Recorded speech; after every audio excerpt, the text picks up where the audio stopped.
James Dorsey joins us for the Middle East Report. James Dorsey is an award-winning scholar and journalist with a different perspective on the Middle East and a senior fellow at the S. Rajaratnam School of International Studies.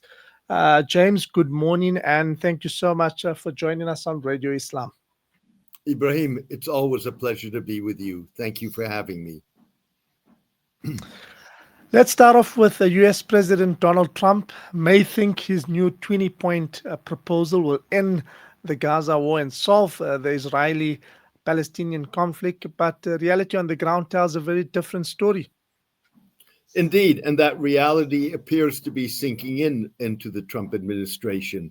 What we've seen is a host of senior U.S. officials, the U.S. Vice President J.D. Vance, special envoys Steve Witkoff and Jared Kushner, and now the U.S. Secretary of State Marco Rubio in Israel over the past week to try and ensure that the ceasefire holds. There are multiple issues, both in terms of the first phase of the issue of the ceasefire and the second phase of the Trump 20-point plan. In terms of the first phase, Israel wants to do nothing, not move on anything else, as long as the bodies of Hamas-held Israelis are not found, bodies of Israelis that were killed in the last 2 years during the war. That's something that could take days, but it could take months. There are still 13 bodies to be found, and those bodies are under the rubble. And Hamas doesn't always have the equipment and the wherewithal to dig those bodies out. So for the Israelis, this is a stalling tactic, and that's an issue, of course, to the Trump administration. But going into the second phase, there are multiple issues. One is the issue of Israeli withdrawal. Israel has withdrawn to what it calls behind a yellow line, but the agreement calls for Israel to withdraw completely. For that withdrawal to happen, you have to have an international peacekeeping or stabilization force, as Trump has named it. The composition of that force is problematic. The mandate of that force is problematic. On top of that, you have the issue of the demand for the disarmament of Hamas. Now, there may be a formula for that whereby Hamas surrenders the few heavy weapons that it has, rockets and missiles, and retains small arms. That's the compromise that's being looked at. But that's not a compromise that's going to be easy to sell to the Israeli Prime Minister Netanyahu. That's just to name a few of the issues. Leave aside who's going to govern Gaza once the Israelis withdraw.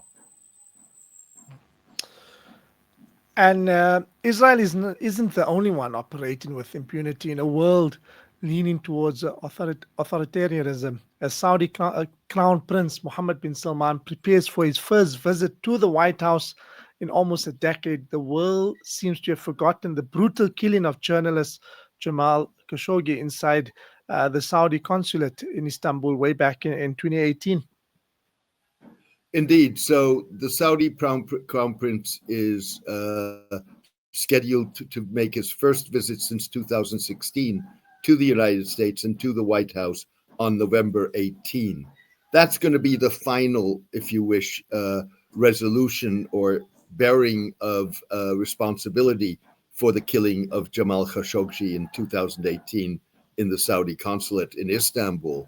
And what it tells you is that essentially, bin Salman had a couple of rough years in which many countries did not want to be seen, or many leaders did not want to be seen publicly with him, but he's put that behind. He's basically become a prominent international player and a respected international player. So in other words, he had got away with impunity in terms of being responsible for the killing of Jamal Khashoggi, but not being held accountable. And nowhere are the lines between legitimate criticism of Israel and anti-Semitism more blurred than on a soccer pitch. Indeed. So we've had a number of incidents. The latest, of course, the banning of Maccabi Tel Aviv fans from attending a Europa Championships League match against Aston Villa in Birmingham, um, on the grounds that there was a risk of violence, and there is a risk of violence. Uh, Racism in Israeli stadiums, the chanting of racist, anti Muslim, anti Arab, anti Palestinian slogans has increased by 67% in the last year. And Maccabi Tel Aviv is responsible for about one third of that increase.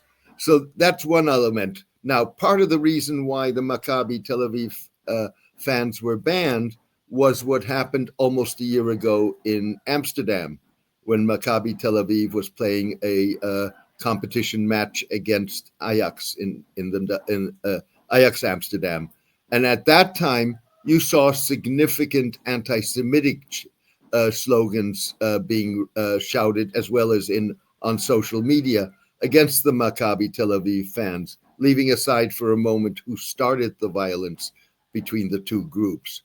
And on the other hand, you have on the Arab, Muslim, Palestinian side a failure to differentiate between categories such as Jewish, Israeli, or Zionist. And in Arabic, all three are often referred to as Yahud, which means that you get a conflation of what is anti-Israeli, what is anti-Zionist, legitimately anti-Zionist, whether one agrees with that or not, and what is anti-Jewish and often anti-Semitic.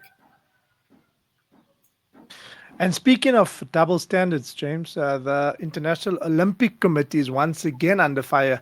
The IOC has halted all talks with Indonesia about hosting future events after the country barred Israeli athletes from an international tournament. Yep, the 53rd Artistic Gymnastics Championships are taking place in the Indonesian capital of Jakarta as we speak. The Indonesians have barred the Israeli athletes from competing, including an Olympic gold medalist. And in response to that, the IOC, the International Olympic Committee, has said that it will have no further discussions with Indonesia about any future sporting tournaments or events. Indonesia has a checkered history. It has no diplomatic relations with Israel, but it has informal contacts, and those informal contacts include Israeli journalists, officials, analysts quietly traveling to the archipelago republic. It includes several visits by some of the country's most foremost religious leaders visiting Israel, and at least in one instance, meeting with Prime Minister Netanyahu.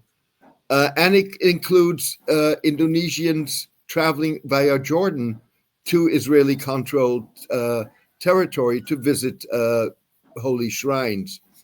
At the same time as the IOC has acted against Indonesia, it has failed to speak out against the banning or the refusal by the United States to extend visas to a delegation of the Iranian Football Federation that was supposed to attend in December the World Cup draw for the 2026 World Cup, which is being hosted by the United States, Canada, and Mexico. There is some talk of moving that draw in December from Washington, D.C. to Mexico to ensure that the Iranians can attend. James, thank you so much for joining us on Radio Islam International. It's always a pleasure to have you with us. Thank you for unpacking everything from Trump's so-called peace plan to Saudi Arabia's shift in politics and the double standards that are playing out on the world stage. Thank you so much. The pleasure is always mine. Thank you for having me, Ibrahim. Thank you. Have a lovely day. And the same to you. And that was James Dorsey with this week's Middle East Report.